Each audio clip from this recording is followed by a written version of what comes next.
Hello, hello, hello, and welcome to the Blue Oval Podcast. I am Ben Weissel, and joining me, as always, Garrett Zatlin. How's it going, man? Ben, the season is over. We have made it through what is undoubtedly the hardest season to cover, without question. The outdoor track season just generally and naturally easier to cover. So, congratulations to all of our writers. Congratulations to you for putting up with me. Um, and all of this, you've been having a newborn. How's Theo doing? He's doing good. He's hanging in there. Augie's figuring out how to be a big brother. We're we're figuring it out one day at a time, essentially. I totally understand that.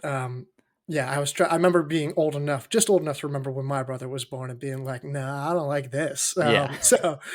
All right, Ben, we have got some things to do, and it is to go over the national meet results, some of which we were very right about, some of which we were Yes. very wrong about.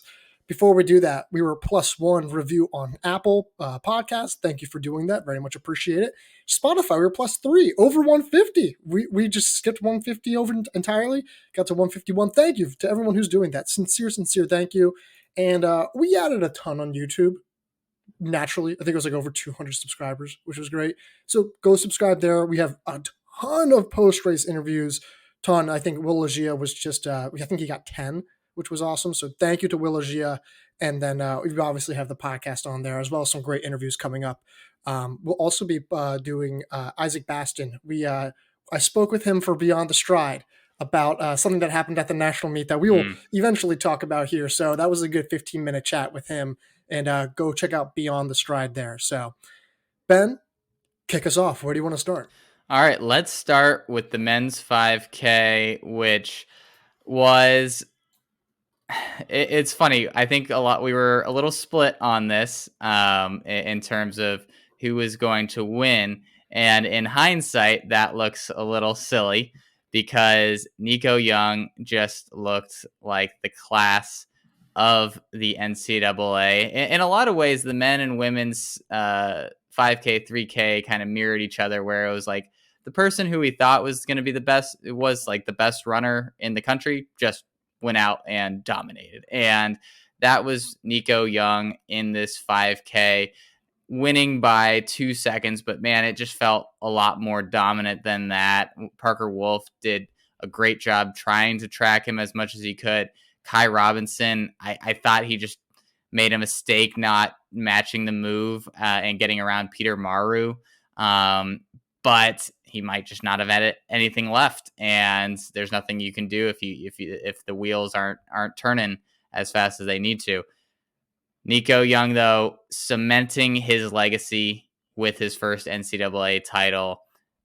It in a season where he went sub 13:25, looked incredibly smooth, and that kick looked fantastic. Is it weird that I was like a little emotional? Like when, like after this past weekend, like when I was writing the article, it's super darky, but it was the perfect season for him. It was Yep. perfect. He came out, made a statement with that 3K all time mark, sub 13 minutes over 5K, the 348 altitude conversion for whatever that's worth, and then to now get two national titles, one of which we'll talk about later.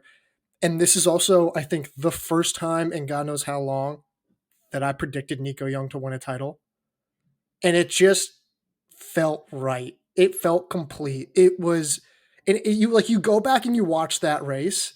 He did everything perfectly. Mm-hmm. He made the right moves when he needed to.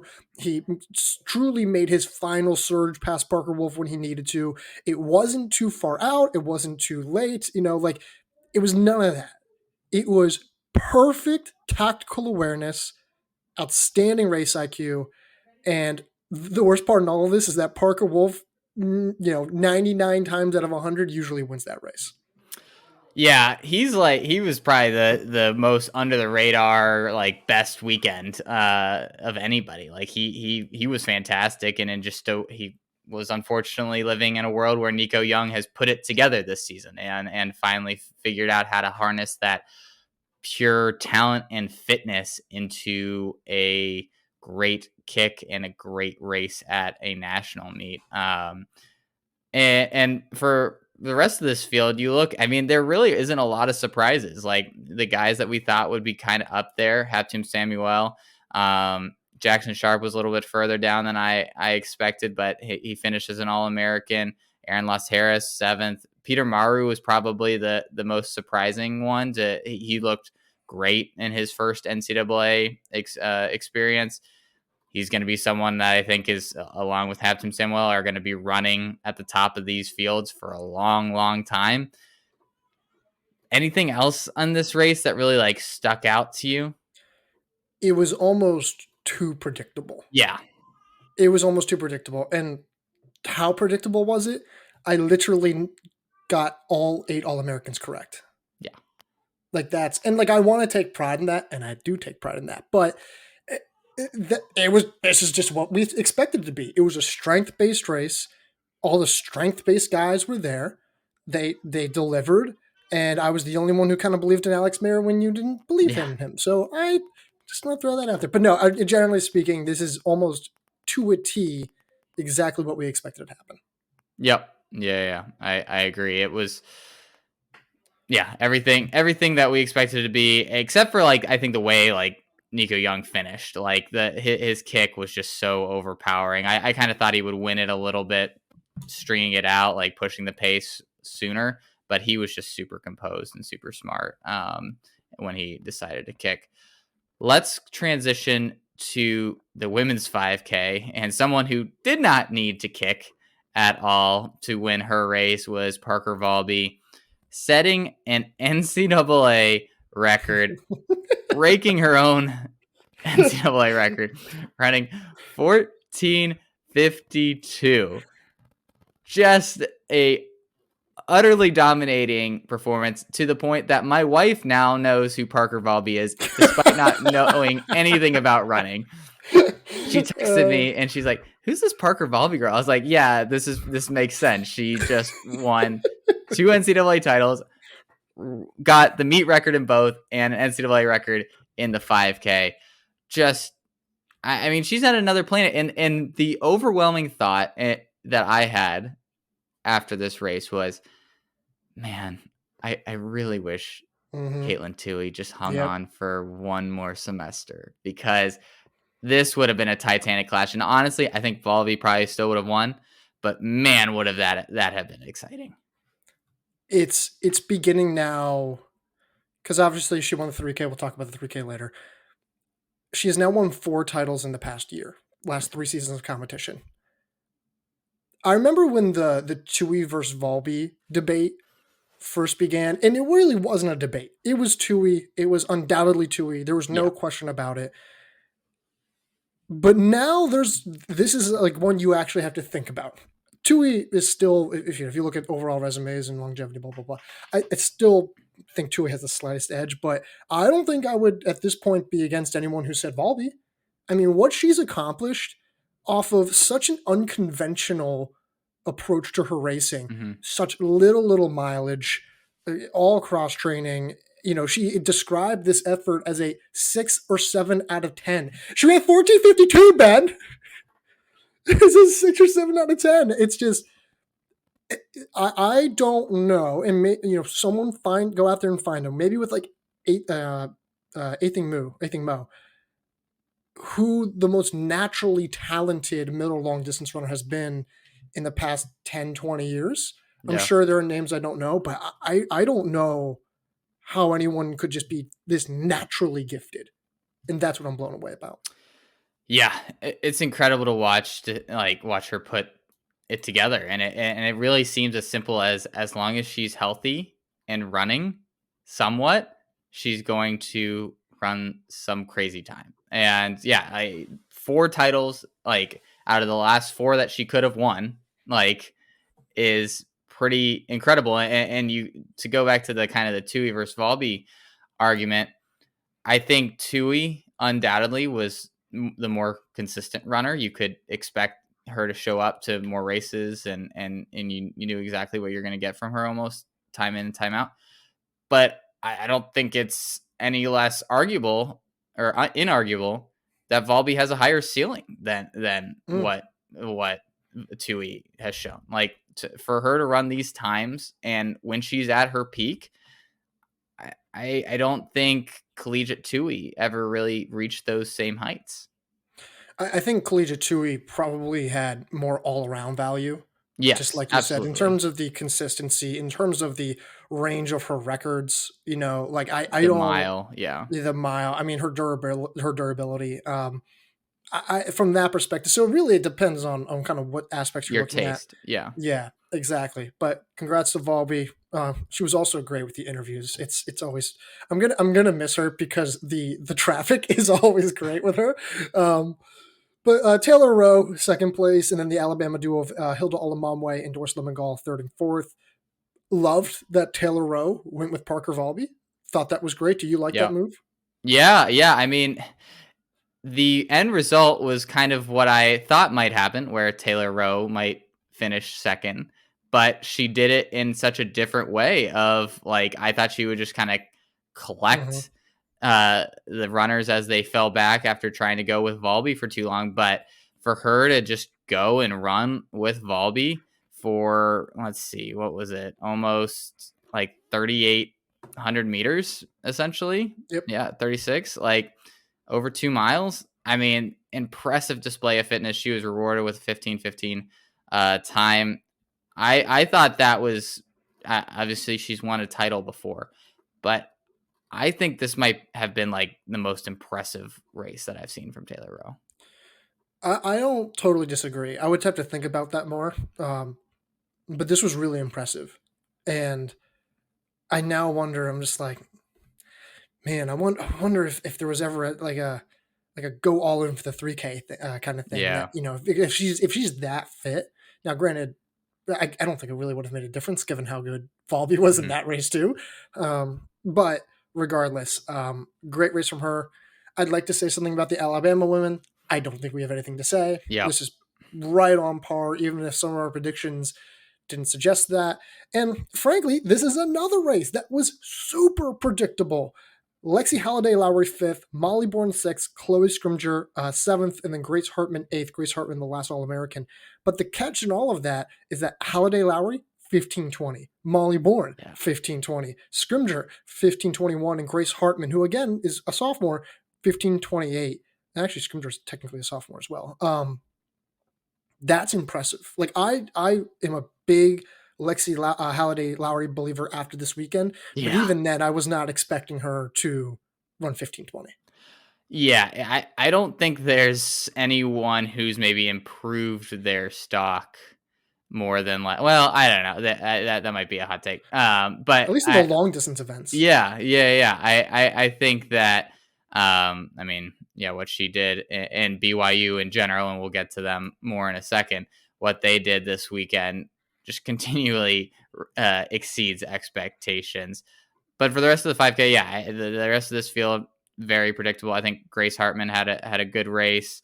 Molly Bourne definitely faster and higher up than I expected, especially against what was a very, very strong field. But everybody else pretty much par for the course. Yeah, I mean, they're strength based runners, took advantage of a strength based race, Yep. and it worked out in their favor. Also, just want to throw out there Amy Bunnage scratched Yeah. the meet. Don't know why. Um, that was interesting. So, but if you exclude her, I had seven of the top. So I had seven of the top eight, and the only one I missed was her. So in terms of All American picks, Yeah. Yeah. and then everyone else I think had five or six. So I this had was still a five. very Yeah. predictable. I missed Bunnage, Bush, and Hutchins was ninth, and I had her eighth. So, right. Yeah. I mean, very, very, I mean, the top four, I think we all had the same top four pretty much, right? In And some it was order. the same, and it was a different order than what we predicted, but it was the same top four. So Oh wow, we all had the identical top four. Wow. Okay. yeah, Interesting. yeah. We've been spending too much time around each other. We have. Anything else before we go to the men's DMR? No, let's go to men's DMR. All right, men's DMR. Oklahoma State takes home their second straight DMR title, and it was a tight one. Like it looked like they were gonna pull away with it, with Ryan Shafi looking very strong at that anchor leg again. But Georgetown's was it Camden Gilmore who Yep. was running that? Mhm. Just was able to bring things back before Chappie at the very last straightaway finally pulled out the win. This was such such an interesting field because you Yep. look at a lot of these like names in terms of the schools, you're like, man, this is really loaded group. And then you looked at a lot of the guys that were sent out, and it was not quite that. Washington certainly not putting their best foot forward. Would have thought we would have seen someone else double back, but we did not. But someone like Virginia was great. I thought Mhm. they came in as one of the most like unpredictable X factor I think teams, and they just ran a super solid race. You seen Sato running well in that anchor leg. West Porter putting him out to a good start. This was just I don't know. The times weren't overwhelming. It just felt not as like great as I was hoping it would be, and certainly not like it was last year. Well, the field was underwhelming. Let's Yeah, just call it how it is. I mean, yeah. and the problem is because a lot of these relays were built around guys who were more 5K, 3K guys, Mm-hmm. right? So, like Arkansas, Peter Maru had the 5K. North Carolina, Parker Wolf was in the 5K. Northern Arizona, Nico Young, excuse me. Um, and Wisconsin, same thing with Jackson Sharp. Like you look at these relays, and they are all very heavily centered around the 5K. So it was, yeah, I was a little underwhelming, but Oklahoma State was the best team in the field. They came out on top, and then Georgetown and Virginia. I think you and I were both in, I think, the Mm-hmm. camp that they probably had the best reinforcements Yeah. in this field. I didn't think that would mean Georgetown would be this close to a title, Right. but phenomenal racing from them. I think North Carolina and Iowa State are the biggest winners Mm-hmm. of this meet. What is it? North Carolina did not have uh, Ethan Strand or Parker Wolf, and they were still fourth place. Yeah. And Jake Gebhardt does this thing where he'll randomly be the most clutch runner in a field sometimes. Not all the time, but sometimes. He just split 356. His PR is like 359. That was huge. And even more crazy is Iowa State was the last team into the national meet, right? And yet they only had one guy come back, one of their three main legs, Yeah. come back, Jason Gomez on the 800 leg, and they actually ended up finishing what, sixth, fourth, Yeah. seventh. They ended up Seventh. Yeah. finishing seventh with Silas Winders splitting 354. This guy's running The 359 point fastest like split of 88, anyone. which is unbelievable. Like he has no business splitting 354. That was super impressive. So And he's those more are of like my a main. strength based, like Yeah, longer distance runner too, which is like the 354 came out of absolutely nowhere. yeah. Those are my main takeaways. But I'm with you. I was a little underwhelmed by the field. Yeah. What did you think about NAU putting Salmon in that anchor? Like, I just thought it was kind of an interesting. Obviously, they were trying. They had some aspirations of a team title. They're trying to get as many points as they could get.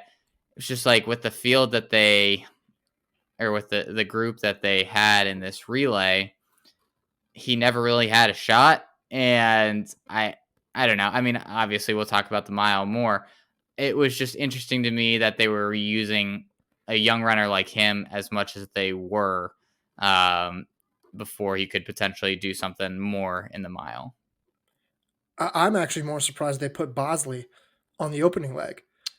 You Right. know, Yeah, I guess that's I mean, if you're gonna use Solomon, why don't you put him at the 12? Is that kind of what you're it's thinking? more so. It's like why wouldn't you just put Kang Neok on the Sure. 12? He's a 355 miler, right? Yeah. Like I mean, he's something close to that, at least converted.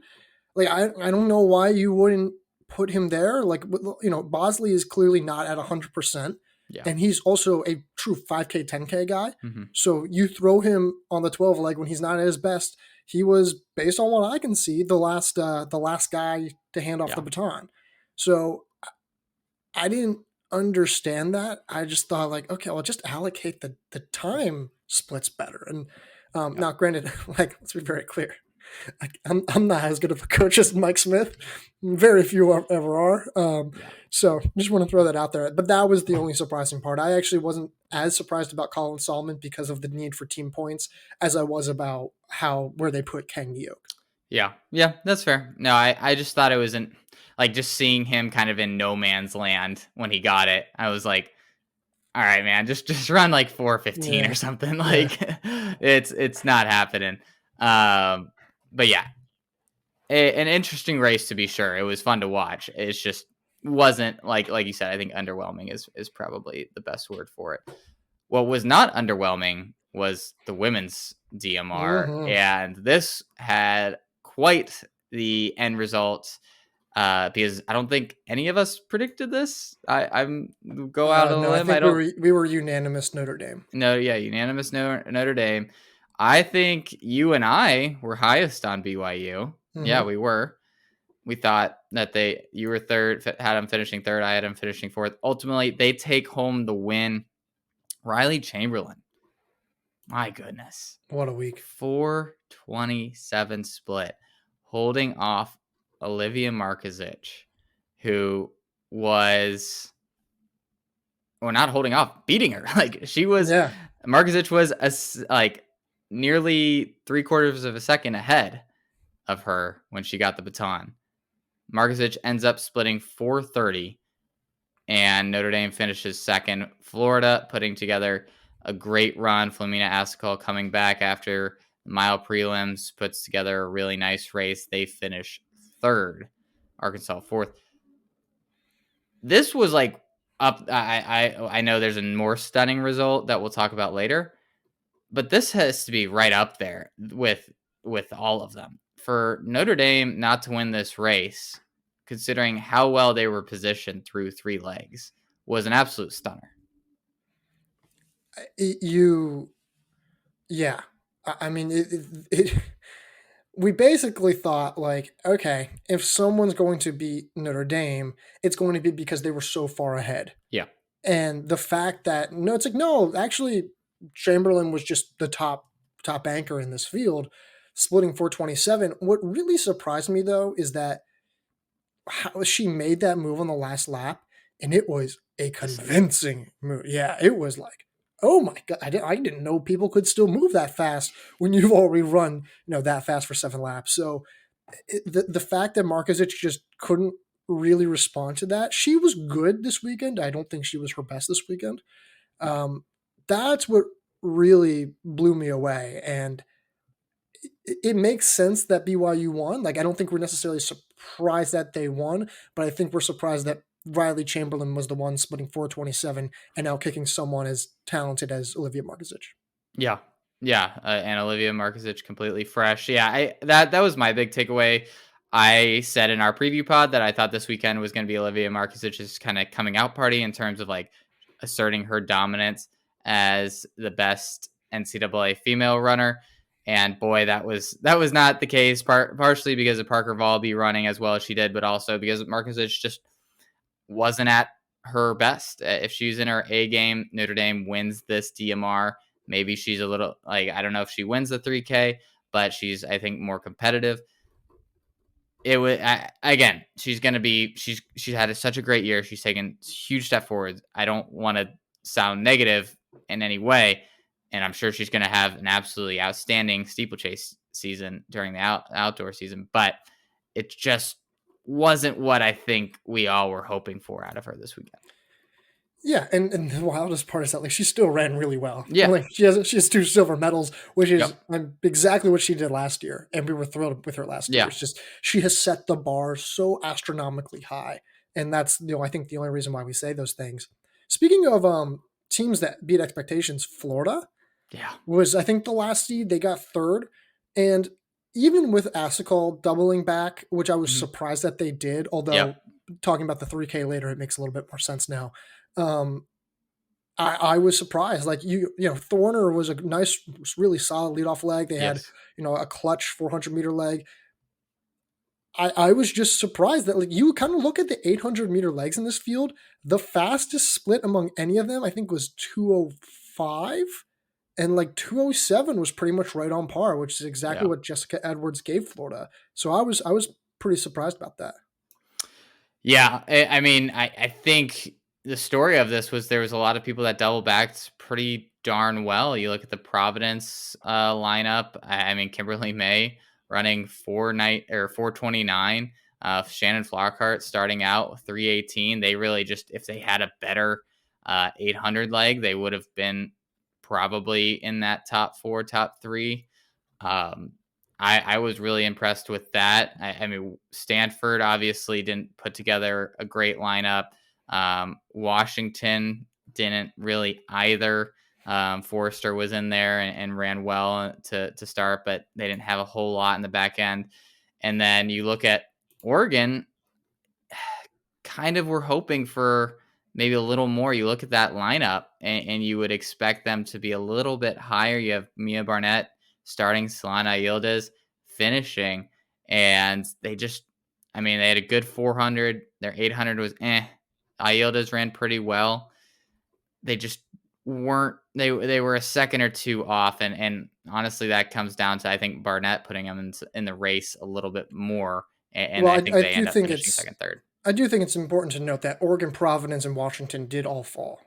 Those Oh will yeah, fall that's true. on. That's true. Yes, yes, yes, Yeah. yes. Now that said, Oregon was still fifth and Providence was still sixth. Yeah, So like they fell, but you could still see that they were it they were clearly at a still in the race. disadvantage. They were Yeah, still, but they were still in it, right? yeah, Disadvantage, yes, in the race, yes, but yeah. So, yeah, I don't really have a lot. I think the only other note I have is Arkansas yeah, does it again.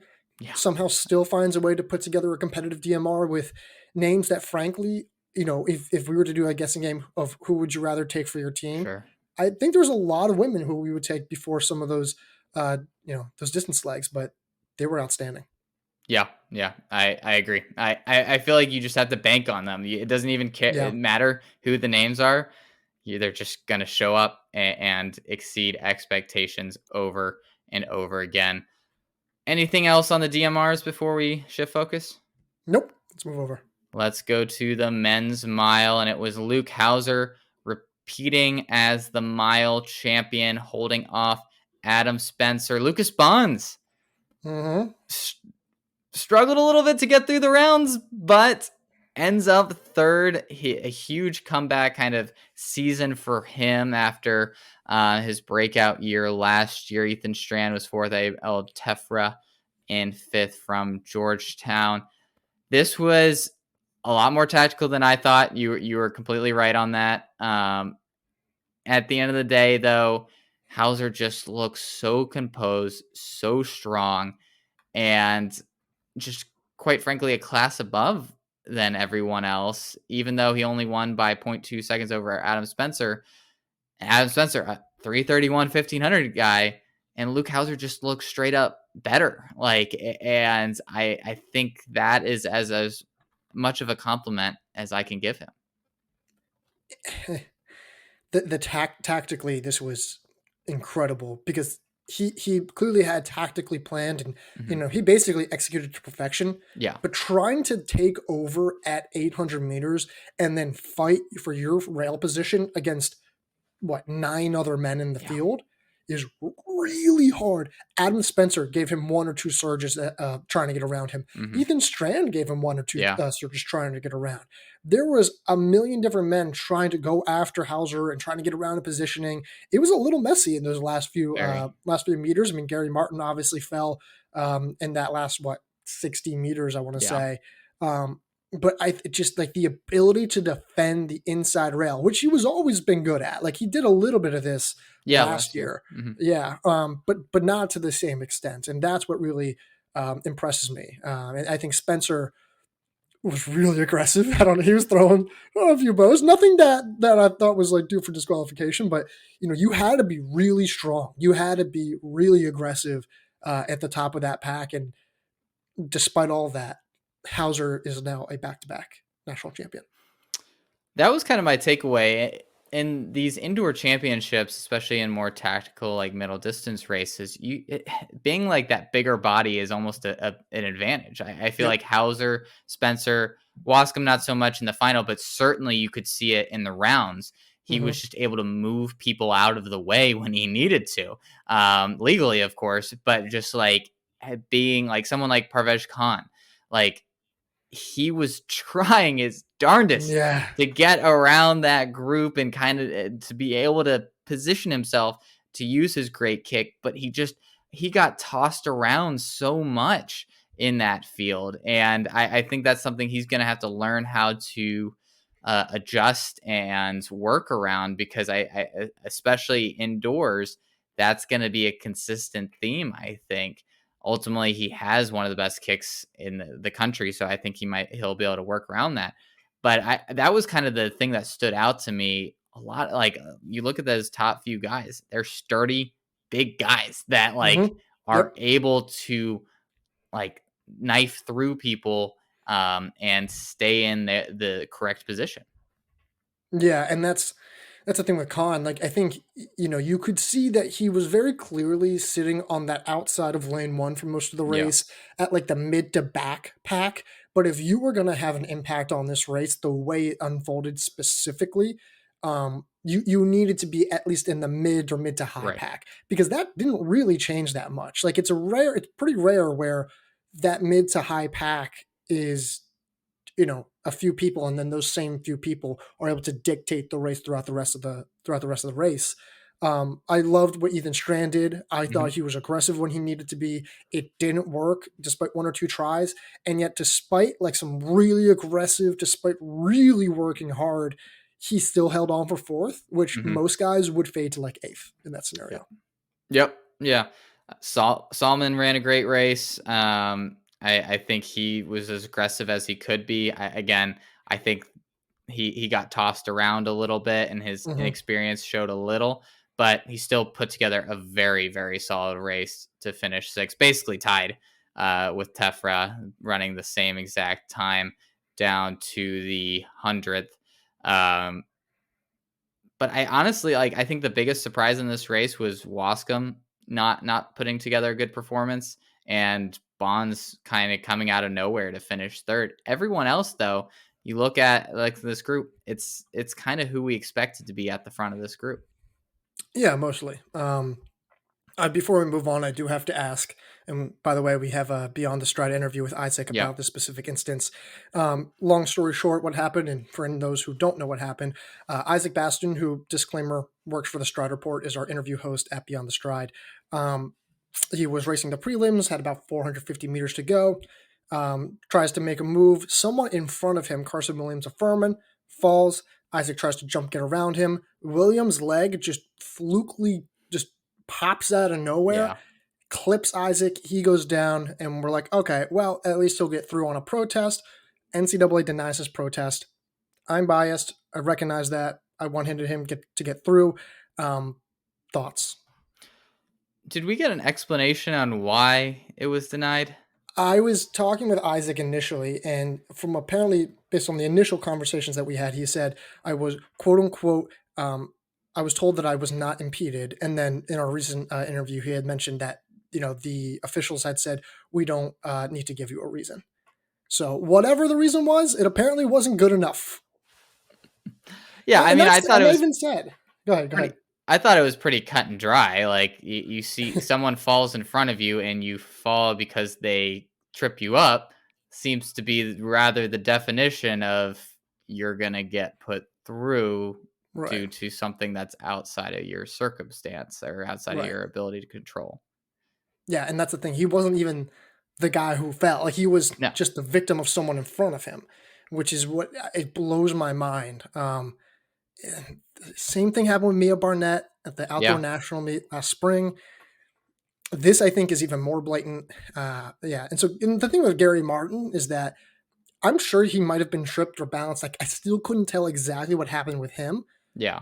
The only challenge, the only issue is that you can't really protest a final. Yeah. Like, you And can't also really it do was that. like the last 60 meters. It was like the last 60 Right. meters. He was in the back of the pack. Like that's when stuff that like that's reasonable to expect that to happen when that many bodies are moving and trying to get at like into the outside lane. And it wasn't like someone tripped in front of him and then he fell over someone. It was like legs just get tangled up.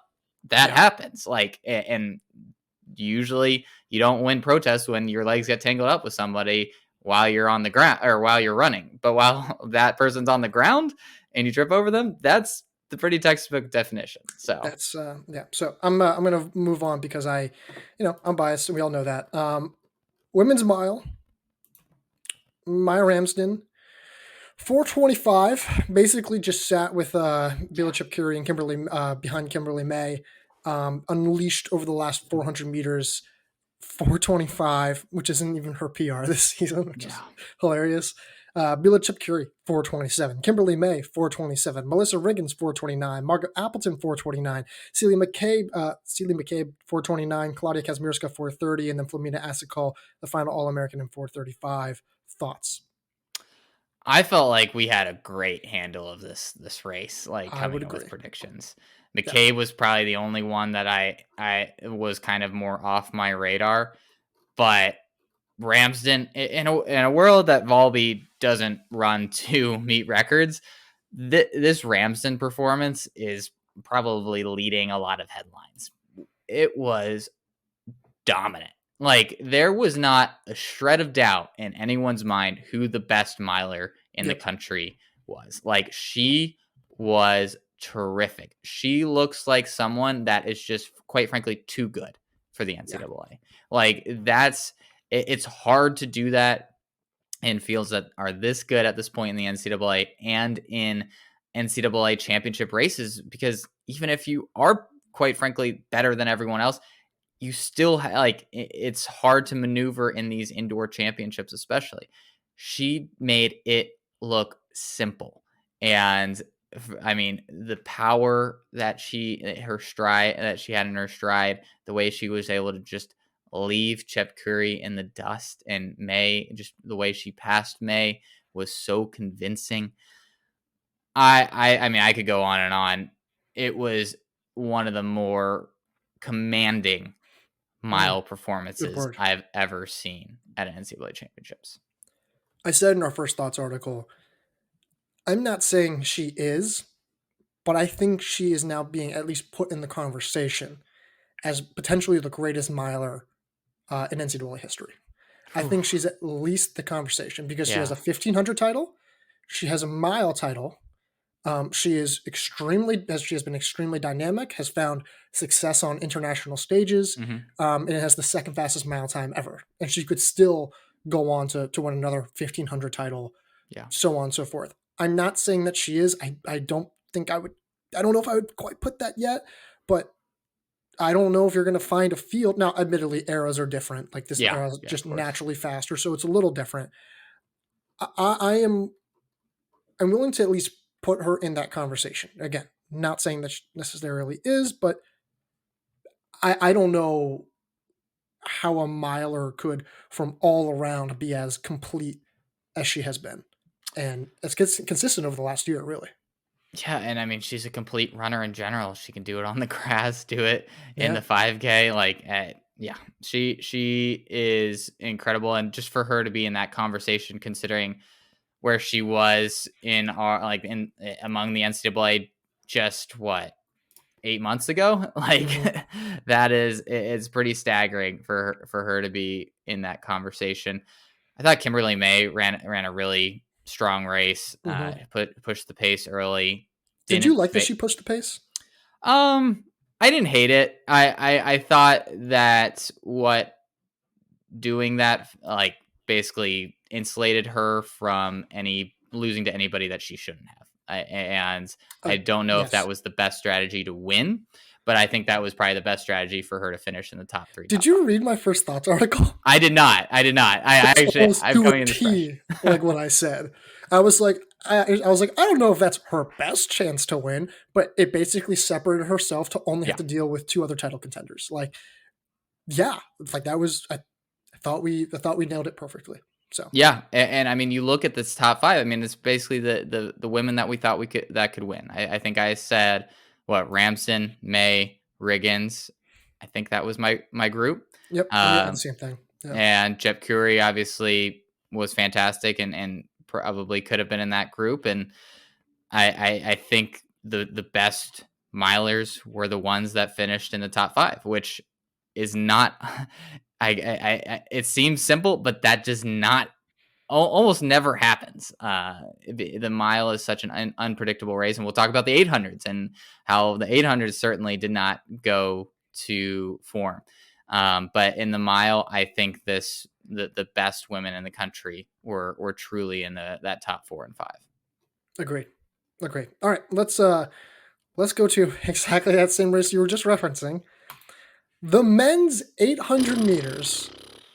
And that's exactly the perfect sound to make when it comes to this race, this field, I guess, in general. For those of you who don't know, Rivaldo Marshall of Iowa, former JUCO standout, puts together a great race in the finals. 146.96, overtakes Sean Dolan in the last 200 meters, I want to say, and takes home the win. Dolan hangs on for second.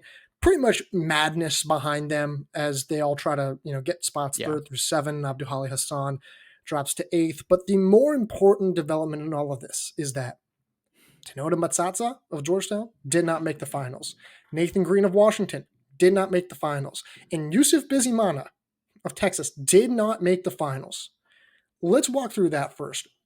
What are your thoughts and reactions? What do you think happened? Like, how does something like that happen? Yeah, I mean, the final ended up being like probably one of the slower finals you'll see because the best guys in the country weren't in it.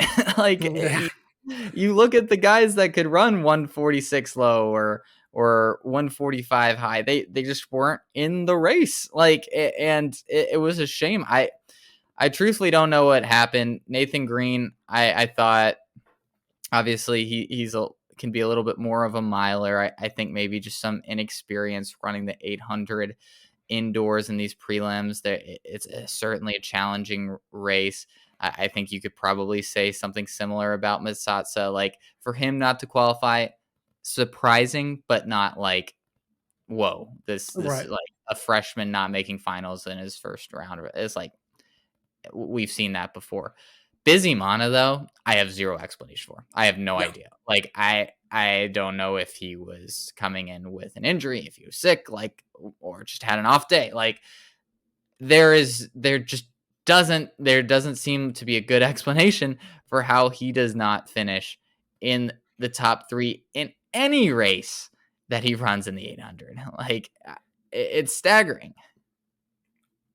To me, when I watch Green and Bizimana race, I go, you waited too long. Yeah.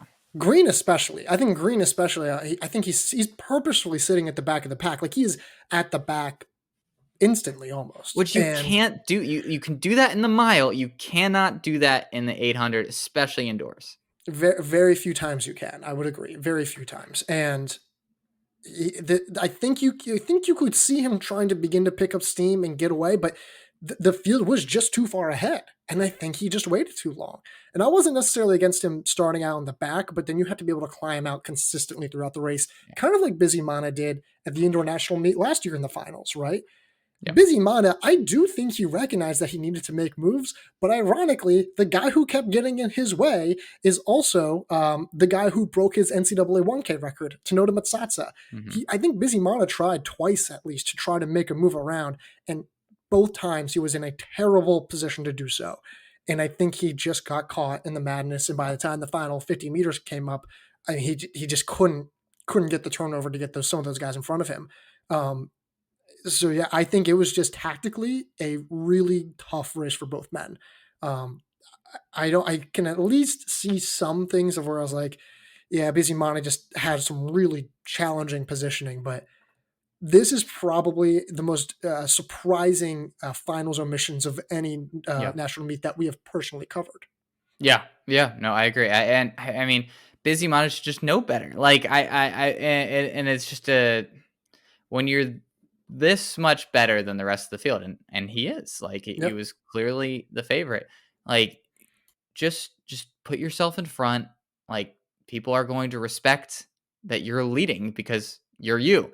And like, I felt like he tried to get a little cute with it. I don't know. Like, I draw on a lot of my experience as a runner. Like I was always someone in the 15 that would sit very last for as long as I could and then kick. But in the 800, I just couldn't do that. Like I had to be in that front half to stay competitive because it's all these guys have great speed. It's not like you're going to just roll right through like these guys at the very end. And I think even for someone as good as Busy Mana, that proved to be too much. Yeah, and just for everyone who doesn't know us, by the way, hi, if you're new to the podcast, hello. Because I know we definitely got a few new subscribers here, and by a few, I mean a good number. For those of you who don't know, Ben has run 149 and what, 341 for 15? 342. Yeah. 340, let's call it 41. But and he made the finals, 1500 meter finals at the East Regional Championship. So he's qualified. I'm not qualified, but he's qualified to kind of make some of those tactical remarks. As for the actual race, though, Rivaldo Marshall, it's one of those things where I think you and I would agree that in an 800 meter final, or at least in a competitive field like an 800 meter, you need to be aggressive. You need to take at least some level of risk. And ironically, the guys who ran the best were the most conservative. Rivaldo Marshall just sat near the front-ish of the pack. Yeah. He let the race unfold in front of him, and then he just kicked his way to a title. It was not flashy. It was kind of boring, but it was a very effective method, and it was very clearly the smartest, most conservative move. And frankly, the same thing could kind of be said about a lot of the other men in this field, such as Finley McClear, who was at the back the entire time and just kind of kicked his way because he found the inner lane. Nick Plant, same thing, just kind of found his way there. He was in fourth place. So the guys who were the least risky, it paid off for them. Yeah, I mean, Sean Dillon was the only really one that was at the front of the field and kind of dictating the race more, and he did admirably to hold on to second. He just didn't have that change of pace that last gear that Marshall did, and it was super impressive to see the way Marshall was able to shift gears and really accelerate.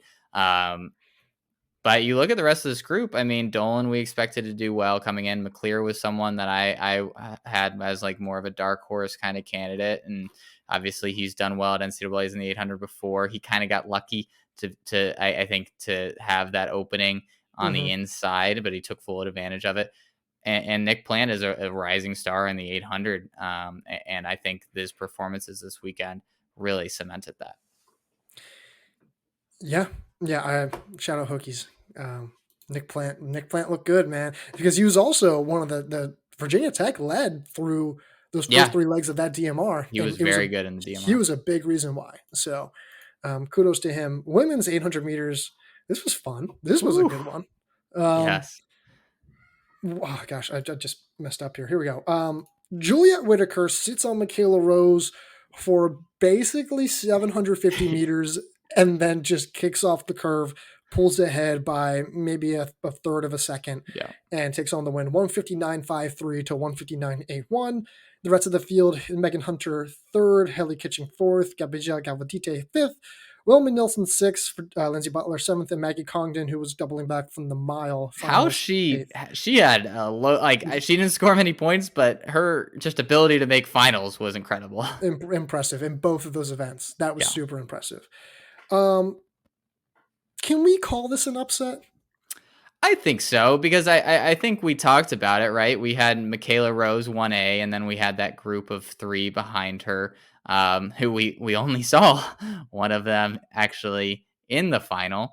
And Juliette Whitaker, Roisin Willis, and Carly Thomas surprisingly did not make finals. I also had Sophia Gorian kind of up there as well. She also did not make it. So there was a lot of attrition in the women's 800 in those prelims as well.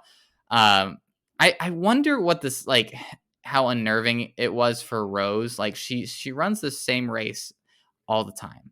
Right. And no one's there at 700 meters. No. I just wonder, like, just that not having that experience of someone being right on your, like not letting you go.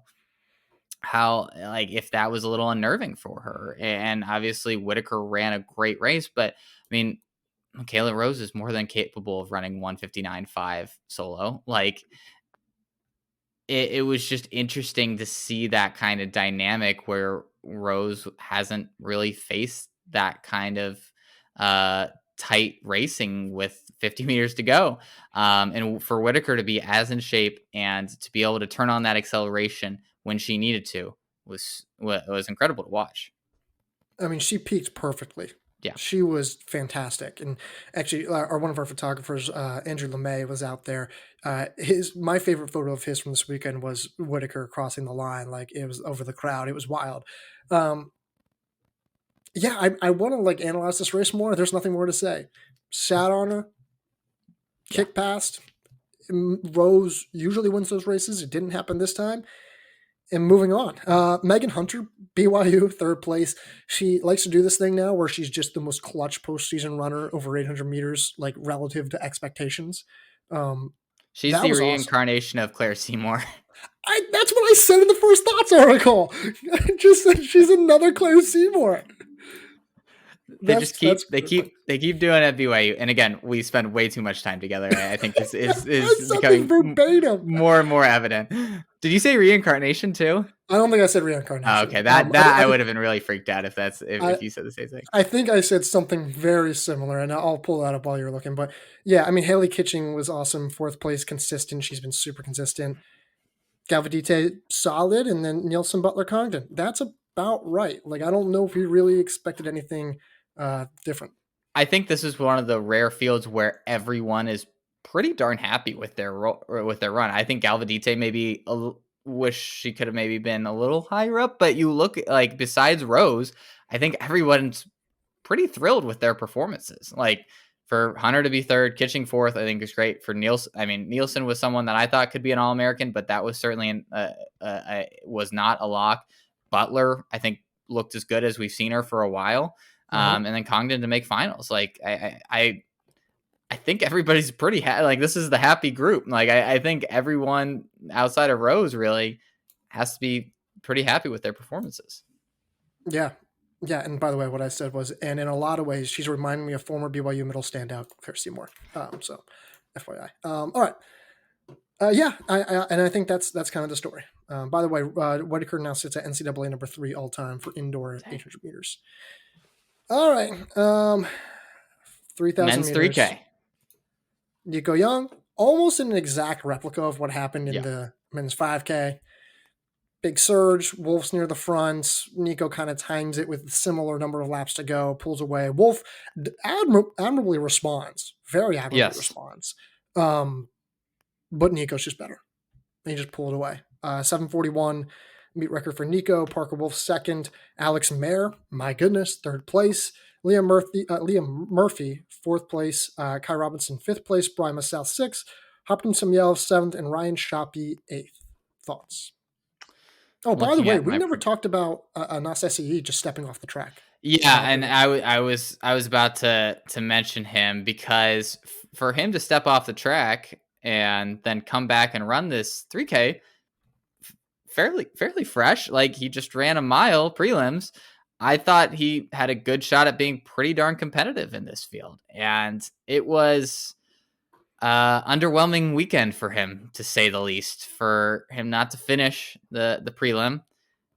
Not sure what happened there, but clearly was healthy enough the next day to still run the 3K, but not locked in or not in his best form to run anywhere near his best in the 3K. I mean, this was set up well for him to finish in the top 5 at least. And so I think a surprising result there. But looking at the rest of my predictions, I mean, I had Robinson, Young, Wolf, Massell, Murphy, Shoppy, all in the top 6. Like pretty much locked in. Mayer, again, huge weekend for him. But I think the rest of this group, it's as expected. I mean, Murphy was a wild card coming in more fresh, has a great kick. He looks really good. And Young was just overpowering. And again, Wolf, these last 2 performances give me certainly belief that you were right in saying he's a title contender. He looked outstanding and as good as you can look without winning. And everybody else, I mean, I think Masao, I thought, acquitted himself well, Haptim Samuel as well. I outside of the guys that we've mentioned already, I think it ran very true to form. I would agree. This is pretty chalk. My only other comment on SAE is that like this is like not the first time that he's done this on the national stage. No. Where he stepped off. So I don't know how I feel about that yet. But generally speaking, yeah, it's chalk. It's about right. Quicker than I thought. I thought it'd be slightly slower. It was quick. Thought it'd be slightly slower, but no. Super chalk. I've got nothing to say. Let's go to the women's 3K then. Parker Valby, Florida, taking home another win and another meet record, 8:41.5. Markusich finishing second. Notre Dame, Doris Lemengall, third, and 8:50 for Alabama. Holiday Lowry finishing fourth and 8:53. Again, awesome races from the BYU women. They were outstanding in this race. A lot of attrition in this field. 3 DNFs, 1 DNS. Ramsden not starting after a mile win. Matug, Rowe, and Askell all not finishing. But I can't say I blame them considering how hot the pace was from the start after doubling back from other races. I should note Taylor Rowe did fall. Oh, okay. Yeah. Good call. I must have missed that. And also Askell was the pacer for was she? Okay. Sorry. I good call. Was kind of confused what was happening there. So that makes a lot more sense. Yeah. She does step off after like between the commercial break and like, well, what the heck happened? But no, it was, it seemed that she was pacing. Okay. Yeah. Well, that makes a lot of sense. Worked out incredibly well for her. Yeah. The rest of this group, I mean, Olomame, Chamberlain, Scrimgeour, Elmore. I thought Elmore was kind of an outside shot to finish in the top 5. So still glad to see her finish as an All-American. We've talked about Valby and Markusich. Is there anything left to say about either of them? They're really good. Yeah. That's it. Yeah.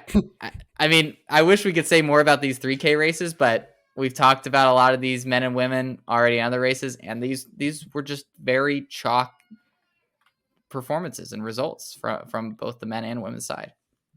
Diljit Taylor might have an argument to win our end of season coach of the year award. I would say she has very good argument. Yeah. Lexi Halliday Lowry 4th, Riley Chamberlain 6th. What a weekend for BYU.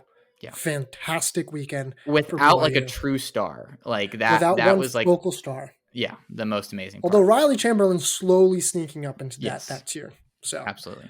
But Chloe Scrimgeour, 2 7th place All-American finishes. She was great. Elmore, GMR 3K All-American finishes. The Alabama women, we don't talk about them a lot because it's just kind of go out, run fast, and finish in the top half All-American spots. Yeah. But kudos to them. Like that's still really hard to do. They're still really, really talented. And just because we've gotten used to how good they are, I don't want that to be to take away from what they've done. But other than that, that's all I've got. That's all I got. All right. Well, that wraps up. I mean, that's all the results. It was a fantastic weekend to watch. Meet records, collegiate records, surprising results. People getting eliminated in prelims unexpectedly. It had everything, and it was fantastic to watch. It was. Go find us on Apple. Go find us on Spotify, YouTube. We're all there. We got a ton of videos. We got podcasts, ratings and reviews. Please do that. That would be great. Go subscribe and follow as well. We got Beyond the Stride with a ton of athlete interviews there with Isaac Bastion as well. Go check that out. And that's it. Thank you to everyone who followed us this winter. I really appreciate it. Absolutely. It was a great year. Till next week, Garrett, I'll talk to you.